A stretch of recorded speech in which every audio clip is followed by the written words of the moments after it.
Hello students, मैं आशा करती हूँ कि आप सभी स्वस्थ होंगे और पढ़ाई भी बहुत अच्छी तरीके से कर रहे होंगे। तो आज मैं आपके लिए 8.2 एक्सरसाइज लेके आए ट्रिग्नोमेट्री की। ठीक है, तो इसके दो क्वेश्चंस मैंने आपके सामने लिखे हुए हैं। मतलब जो भी इंपॉर्टेंट क्वेश्चंस मुझे दिखते थे वो मैंने लिख लिए हैं। क्वेश्चन नंबर फर्स्ट का फर्स्ट पार्ट और एक फिफ्थ पार्ट। ठीक है, एक और मतलब मैं इस वीडियो में आपको 3 क्वेश्चन कराने वाली हूँ। 2 तो लिखे हुए हैं और एक और आगे क्वेश्चन करवाऊंगी, थर्ड क्वेश्चन।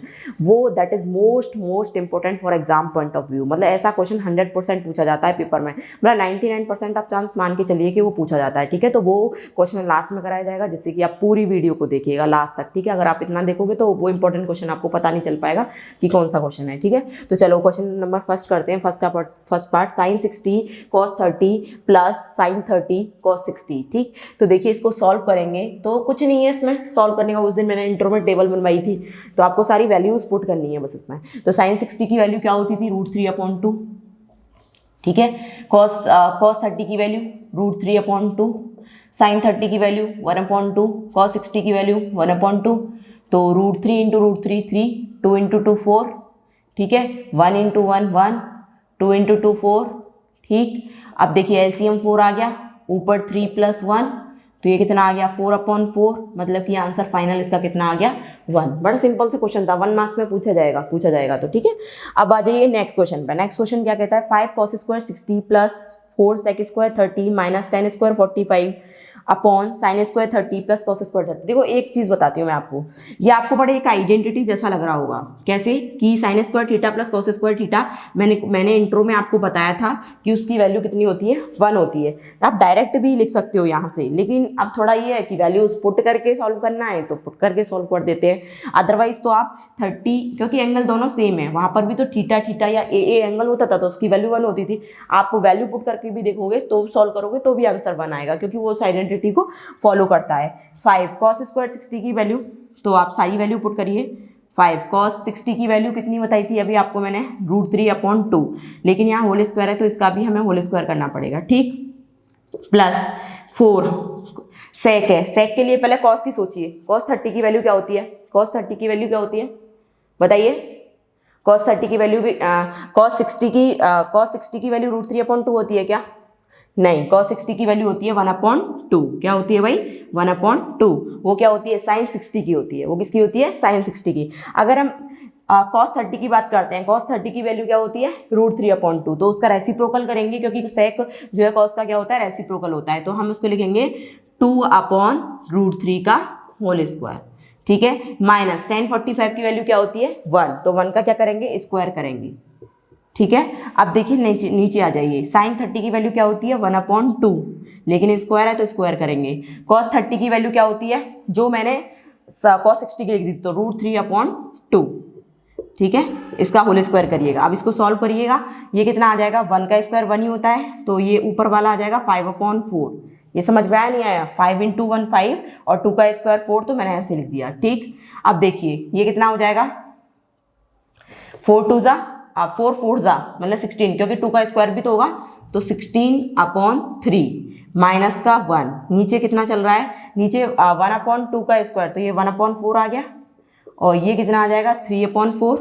तो इतना सब लोग समझ रहे होंगे। तो यहाँ पर इनका एलसीएम ले लेते हैं। क्या ले लेते हैं, एलसीएम। 4 और 3 का एलसीएम कितना आएगा 12। कितना एलसीएम आएगा भाई 12। तो यहाँ एलसीएम जब 12 आएगा तो ये 4 से 12 3 टाइम कटेगा तो 15, और यहाँ पर 64, और यहाँ पर इसके नीचे 1 लगा के जब एलसीएम लिया है तो यहाँ 12 आएगा। देखिए नीचे 1 + 3/4, तो 4/4, ये 1 आ गया डायरेक्ट। ठीक है, अब मैं इसको सॉल्व नहीं कर रही। ठीक है, आगे यहाँ सॉल्व कर लेते हैं। 15 में से 12 माइनस करिए तो कितना बचेगा 3, और ये आपका 64 अपॉन कितना है 12, तो 3 + 64 67/12, और यही आपका क्या है फाइनल आंसर है। तो क्वेश्चन आपको समझ में आ गया हो, कुछ नहीं है इसमें।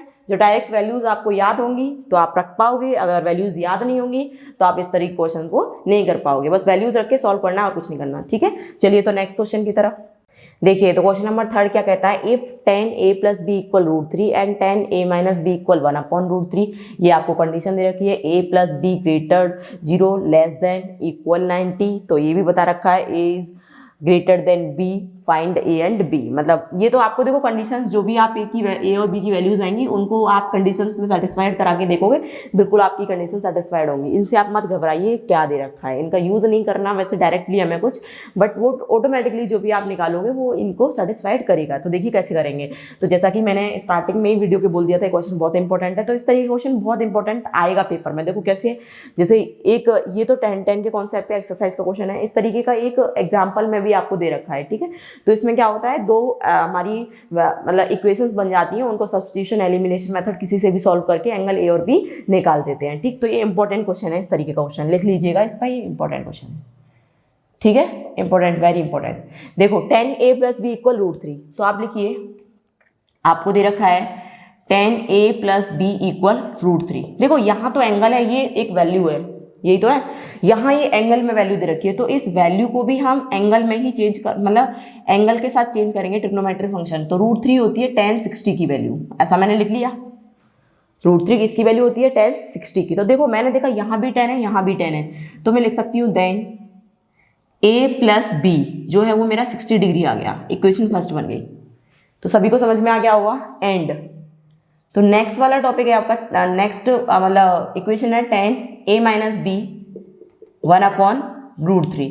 तो 1/√3 tan 30 की वैल्यू होती है, किसकी वैल्यू होती है, tan 30 की। तो a - b, तो यहाँ से tan दोनों आपस में बराबर हैं, तो दोनों के एंगल्स भी आपस में क्या होंगे, बराबर होंगे। तो a - b = आ गया 30, इक्वेशन नंबर सेकेंड। तो आपको ये from equation first and second, तो देखिए क्या दे रखी है, a + b = 60 और a - b = 30। सॉल्व करेंगे, नेगेटिव पॉजिटिव दोनों ऑलरेडी हैं, कट जाएंगे, हमने ऐड कर दिया है। तो ये 2a = कितना आ गया, 90। तो यहाँ से a की वैल्यू निकल के आ गई 45। कितनी निकल के आ गई भाई, 45। इस 45 को a में फर्स्ट इक्वेशन में पुट कर दो या सेकंड इक्वेशन में पुट कर दो, आपका आंसर आ जाएगा। सपोज मैं फर्स्ट में पुट कर रही हूँ, पुट इन इक्वेशन फर्स्ट, तो फर्स्ट इक्वेशन है a + b = 60। तो a आपने कितना निकाला है, 45 + b 60, तो b की वैल्यू कितनी निकल के आ गई, 15। अब इतना तो समझ रहे होंगे, 60 - 45 15। तो देखो कंडीशन सेटिस्फाइड करा के दिखाती हूँ आपकी।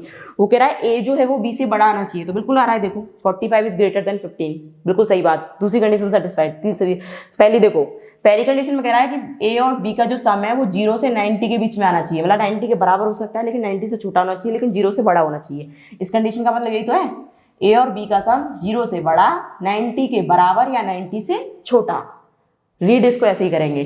तो 15 + 45 60 हो गया, दोनों को ऐड किया तो, और जो 60 है वो 0 से 90 के बीच में लाई कर रहा है। तो इसका मतलब हमारी जो दोनों कंडीशंस को सेटिस्फाइड कर रहा है और हमारे आंसर्स बिल्कुल ठीक है, ये बिल्कुल भी गलत नहीं है। आप इस तरीके से अपने आंसर्स को भी चेक कर सकते हो, ठीक है। तो होप सो जो भी मैं आपको समझाने की कोशिश कर रही हूँ वो आपको अच्छे से समझ में आ रहा होगा, और आपके जो भी डाउट्स हैं वो टेलीग्राम चैनल पर मतलब ज्वाइन होकर आप वहाँ पर मुझसे पूछ सकते हो, ठीक है। इस वीडियो के डिस्क्रिप्शन बॉक्स में उसका लिंक आपको मिल जाएगा, ठीक है। अभी तक जिन लोगों ने मेरे चैनल को सब्सक्राइब नहीं किया है तो चैनल को सब्सक्राइब करिए, लोगों के साथ शेयर करिए जो भी आपके फ्रेंड सर्कल में है, जिससे कि सबको इसका फ़ायदा मिल सके, ठीक है।